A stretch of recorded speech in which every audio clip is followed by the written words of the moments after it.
সবাই কিন্তু শায়েকের বক্তব্য মনোযোগ সহকারে শুনবেন আর নোট করবেন। এখান থেকে বিশাল এক পুরস্কার দেওয়া হবে। না, আপনাদের জন্য অনেক সুন্দর সুন্দর পুরস্কারের ব্যবস্থা আছে। আচ্ছা ঠিক আছে, রেডি। আসসালামু আলাইকুম ওয়া রাহমাতুল্লাহি ওয়া বারাকাতুহু। ওয়ালাইকুম আসসালাম ওয়া রাহমাতুল্লাহি ওয়া বারাকাতুহু। নাহমাদুহু ওয়া নুসাল্লি আলা রাসূলিহিল কারীম, আম্মা বা'দ। আউযু বিল্লাহি মিনাশ শাইতানির রাজীম। ওয়াদ্দা কাসীরুম মিন আহলিল কিতাবি লাউ ইয়ারুদ্দুনাকুম মিন বা'দি ঈমানিকুম কুফফারান হাসাদাম মিন ইনদি আনফুসিহিম মিন বা'দি মা তাবায়্যানা লাহুমুল হক।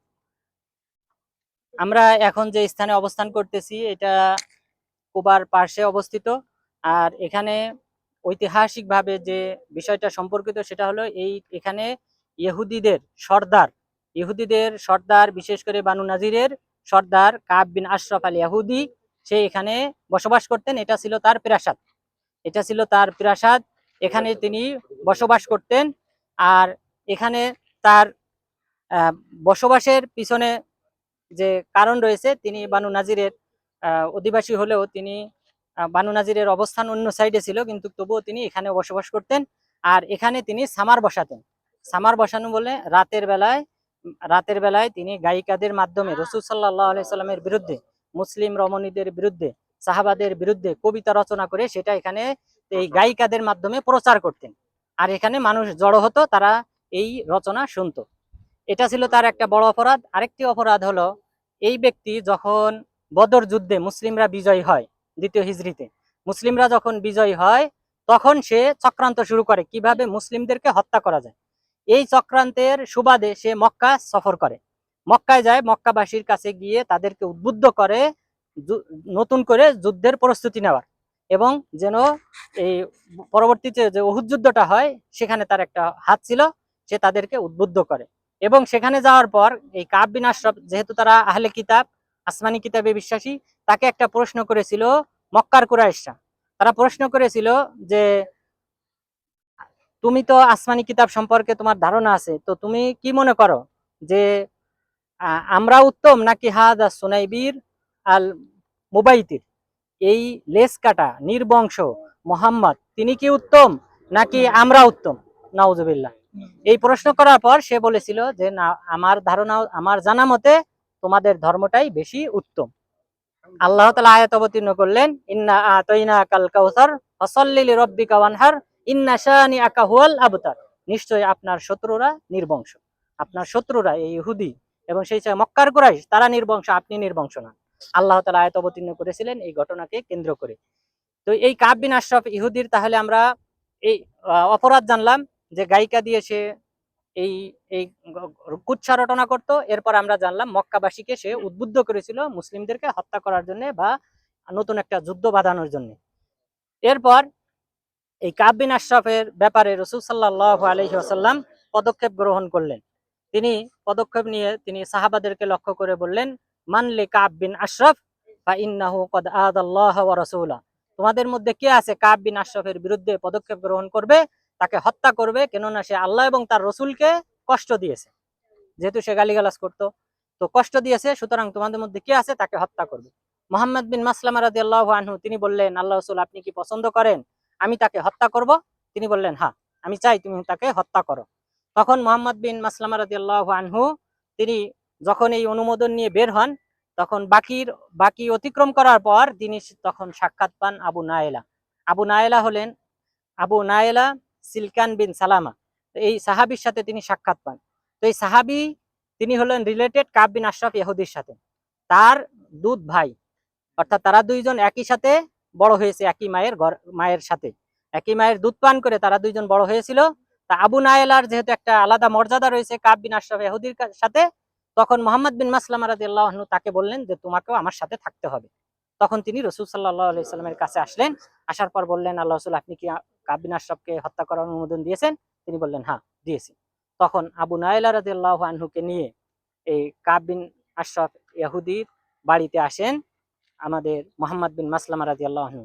তিনি আসার পর তিনি এই কাব বিন আশরাফ ইহুদিকে বলেন, এর আগে তিনি একটা অনুমতি নেন রাসূল সাল্লাল্লাহু আলাইহি সাল্লামের কাছ থেকে যে আমাদেরকে অনুমতি দেন আপনার ব্যাপারে কিছু বলার, মানে আপনার ব্যাপারে যদি কুৎসা রটনা করতে হয় তাকে হত্যা করতে গিয়ে, তো আপনি অনুমতি দেন যেন আমরা সেটা করি। তো বলছেন ঠিক আছে, তোমাদের অনুমতি দিলাম। তিনি আসলেন, কাব বিন আশরাফ ইহুদির কাছে এসে বললেন যে এই ব্যক্তিটি, অর্থাৎ উদ্দেশ্য রাসূল সাল্লাল্লাহু আলাইহি ওয়াসাল্লাম, তিনি আমাদের কাছে সদকা চান, সবসময় বলেন দান করো দান করো, আমরা অতিষ্ঠ হয়ে গেছি, ক্লান্ত হয়ে গেছি এই ব্যক্তির এই চাওয়া দেখে।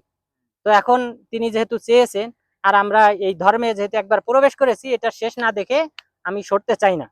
তো এখন আমাকে কিছু খাবার, ওয়াসাক অথবা ওয়াসাকাইন, এক ওয়াসাক 60 সা অথবা 60 এর 60 120 সা সমপরিমাণ খাবার, খাদ্যদ্রব্য আমাকে দিতে হবে, ধার দিতে হবে, আমি পরবর্তীতে পরিশোধ করব।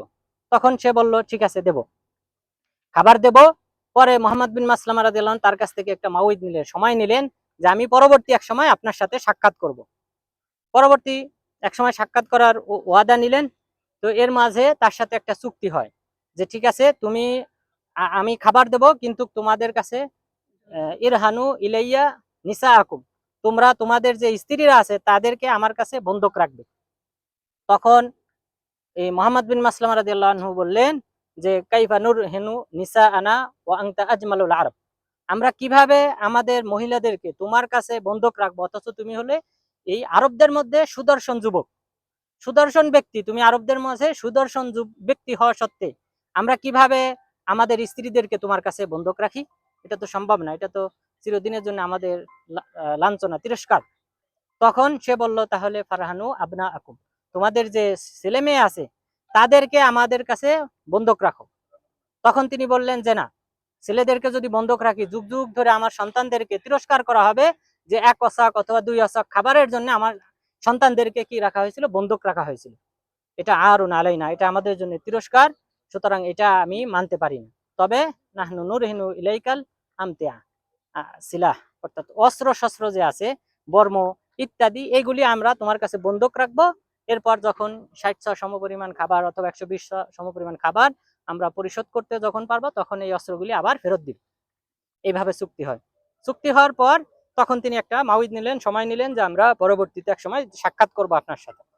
পরে তিনি পরিকল্পনা গ্রহণ করেন রাতের বেলায় হত্যা করবেন।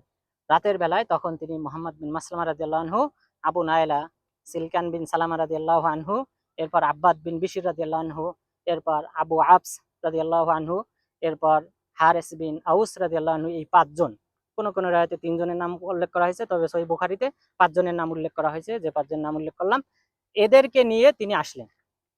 আসার পর ওই দিন রাতে তার একটা নববিবাহিত স্ত্রী ছিল। তো সে আতর ব্যবহার করেছিল প্রচুর।